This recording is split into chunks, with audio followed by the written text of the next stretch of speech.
భార్యను పూర్తిగా నగ్నంగా చూడకూడదా? అసలు కారణం తెలుసా? మన ధర్మశాస్త్రాలు, వేదాలు కేవలం భక్తిగాథలు మాత్రమే కాదు, జీవితాన్ని ఎలా గౌరవభరితంగా, మానసికంగా సక్రమంగా గడపాలో సూచించే మార్గాలు కూడా. అలాంటి విషయాల్లో ఒకటి భార్యను పూర్తిగా నగ్నంగా చూడకూడదు అన్న నియమం. దీనికి అర్థం ఏంటో ఇప్పుడు చూద్దాం. హిందూ ధర్మంలో వివాహ బంధం ఒక పవిత్ర యజ్ఞంలా భావించబడుతుంది. శృంగారం కాక గౌరవం, విశ్వాసం, మానసిక అనుబంధం చాలా ముఖ్యమైనవి.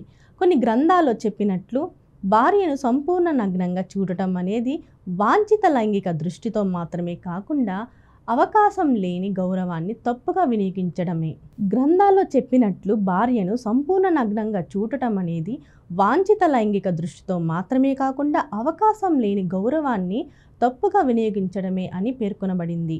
భార్యను ఒక శరీరంగా కాకుండా ఆత్మస్వరూపిణిగా చూడాలని ధర్మ గ్రంథాలు చెబుతున్నాయి.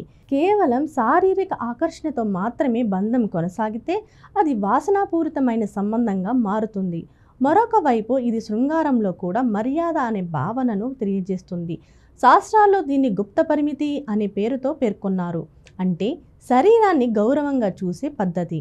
శరీరాన్ని నిరంతరం ఆకర్షణీయ వస్తువుగా చూస్తే అది అనురాగాన్ని మించిన అసంతృప్తిని తెస్తుంది.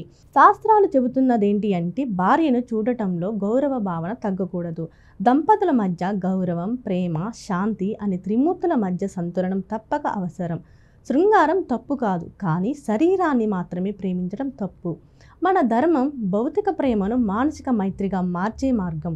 అందుకే భార్యను సంపూర్ణ నగ్నంగా చూడకూడదు అనే మాట. అసలు విషయాన్ని తెలుసుకుంటే అది మన సంస్కృతిలో ఉన్న విలువల గొప్పతనం అని మనం అర్థం చేసుకోవాలి.